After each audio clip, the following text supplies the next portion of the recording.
Inside com certeza tem uma história bem difícil de explicar. Ele é basicamente aquele jogo onde você tem que interpretar o que tá rolando, já que não tem diálogo nenhum. E em volta dessa história completamente alucinante e bizarra, tem várias teorias. E é sobre elas que eu quero falar hoje. Mas antes disso, vamos entrar um pouco na sua história. Bom, vamos lá.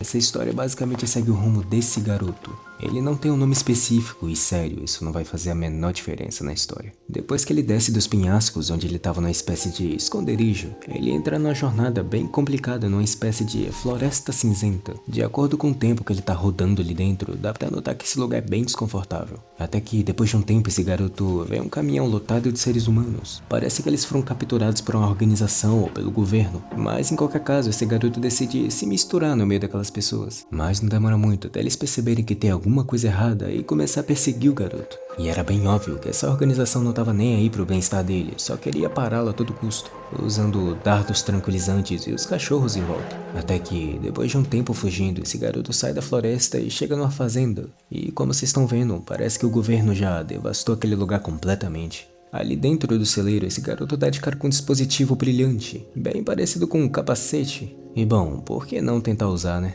Assim que ele coloca esse capacete, por algum motivo ele consegue a habilidade de controlar as pessoas que estão perto. Então, ok, esse capacete com certeza não é boa coisa. E bom, um certo detalhe é que essas pessoas parecem não ter mais controle sobre os corpos, como se fossem apenas cascas vazias. E bom, isso se comprova um pouco mais pra frente, quando o garoto chega numa cidade abandonada. Basicamente, aquele lugar era usado como um posto de segurança para essa organização realizar seus testes. E, consequentemente, eles eram preparados para o experimento que estava chegando. E daqui pra frente as coisas começam a ficar um pouco mais estranhas. Depois de conseguir escapar daquele lugar e fugir dos cachorros, ele chega até uma cápsula submarina, onde ele vai até uma praia, até que ele finalmente chega no centro de pesquisas dessa organização. Assim que ele chega naquele lugar, ele tá completamente inundado e abandonado. Enquanto ele estava explorando ali embaixo, ele encontra um desses experimentos. Era basicamente uma garota que conseguia respirar embaixo d'água, ou seja, aquela era basicamente uma sirene. Bom, ali na frente, isso acaba acontecendo.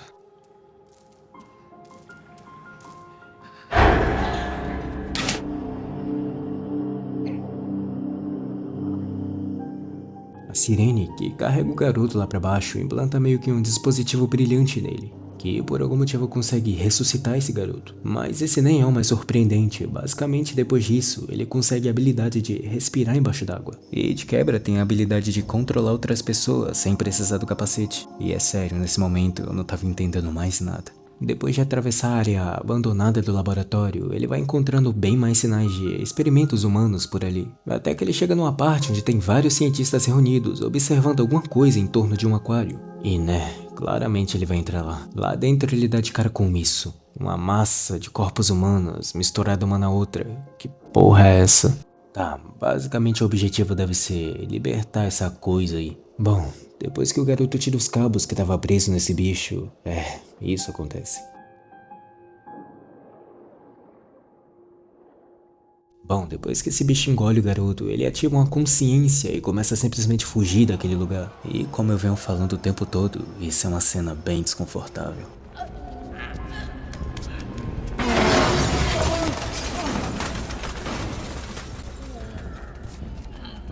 Bom, depois de correr por vários lugares, essa coisa aí consegue fugir da instalação. Até que no final das contas ela para na luz do sol na praia. E basicamente esse é o final. E eu levei um certo tempo para entender o que estava rolando aqui. O tempo todo tem mais perguntas do que respostas. Mas ao longo do tempo, a comunidade foi captando pontos do que poderia ser de verdade essa história. Enfim, vamos lá. O foco principal dessa história é sobre o experimento do governo sobre controle mental, e essa organização basicamente sequestrava as pessoas, fazendo vários experimentos, vários testes com ela, onde ao longo do tempo desse controle mental, os seres humanos iam perdendo sua capacidade de se mexer livremente, até que basicamente tudo que sobrava deles eram cascas vazias. Assim o governo usava aqueles capacetes que a gente viu lá na fazenda para controlar as pessoas remotamente, e como vocês sabem, o garoto não passou por esse processo, ele vive livremente, fazendo o que ele quiser, mas se você analisar bem esse jogo, vai notar que não é bem assim. E de certa forma, até o nosso protagonista estava sendo controlado. Até porque se você parar pra pensar, por que um garoto daquela idade ia estar invadindo uma instalação secreta do governo, onde basicamente seria o lugar mais perigoso do mundo pra ele? E se você reparar outro fato, esse garoto sabe onde todas as coisas estão. E outro fato, pra que aquele garoto ia tentar salvar uma massa humana, como se soubesse da existência daquilo? A não ser que esse garoto tenha sido controlado por essa massa de seres humanos. Levando em conta toda a história desse jogo de controle mental, é bem plausível acreditar que esse bicho aí também teria essa capacidade. E se você reparar, os cabos que estão conectados nessa coisa são os mesmos que a Sirene usou para ressuscitar o garoto. E se você lembra bem, aquilo deu certas habilidades para ele. E a mais importante delas seria a de controle mental. Então, levando esse fato em consideração, esse amálgamo vivo de seres humanos funciona basicamente como uma colmeia, com a capacidade de controlar todos os experimentos, assim como controlou aquela Sirene para salvar o garoto. E também controlou esse mesmo garoto para tirá-lo do aquário. Mas tem certas coisas que quebram essa teoria. Basicamente, os pesquisadores daquele lugar em todo momento tentam ajudar esse experimento a fugir, e até encorajando ele em vários momentos. Um certo detalhe é que se você fizer o final secreto desse jogo e reiniciar aquela parte da fazenda, lá no milharal tem um bunker escondido. Lá tinha basicamente uma sala de controle, e aqueles computadores eram ligados a um dispositivo brilhante, bem parecido com um capacete. Mas no momento que você desativa a luz daquele lugar, isso acontece.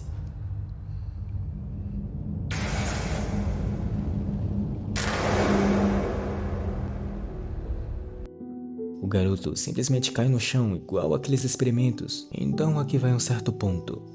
E se esse garoto, na verdade, tivesse sendo controlado pela própria organização o tempo todo, sendo testado de várias maneiras enquanto passava pela sua jornada, e assim ao decorrer do tempo ele conseguia ficar mais inteligente e, em todo caso, bem mais ágil. Então, depois de basicamente terminar os testes com o garoto, ele era introduzido naquela amálgama de seres humanos, dando àquele bicho uma consciência, carregando basicamente todas as experiências que o garoto passou, o que tornava aquele experimento um completo sucesso. E agora, basicamente, eles iriam pro teste final, que era basicamente fazer aquela massa humana passar por todos os obstáculos e fugir daquela instalação. E como vocês viram, isso funcionou bem. Basicamente, o objetivo daquele experimento era criar alguma coisa que fosse controlada a longa distância e ao mesmo tempo mantivesse suas funções motoras enquanto não estivesse sendo usada, o que era bem diferente daqueles seres humanos que eram só cascas vazias o tempo todo. Então assim, eles estavam cada vez mais perto de criar uma sociedade controlada, que em todo caso iria obedecer o governo, onde, de certo modo, todo mundo viveria suas vidas normalmente, mas caso fosse preciso, essa organização controlaria as pessoas para eles acreditarem no que fosse preciso. Então, basicamente tudo que esse garoto passou ao longo da história era só a organização, usando ele para tentar fazer um teste. Assim, eles reuniam informações necessárias sobre as habilidades do corpo humano, sobre suas funções motoras, assim criando um experimento que conseguia ser controlado e ao mesmo tempo continuasse com suas funções motoras. Em todo caso, Inside tem uma crítica social bem incrível. O governo tenta controlar as pessoas para que tudo seja do jeito deles e ninguém as questione, mesmo não sendo o que a sociedade realmente queira. Bom, não sei vocês, mas isso acaba me lembrando algumas coisas.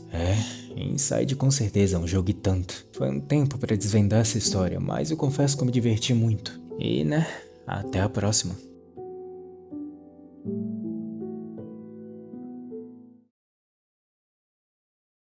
Próxima.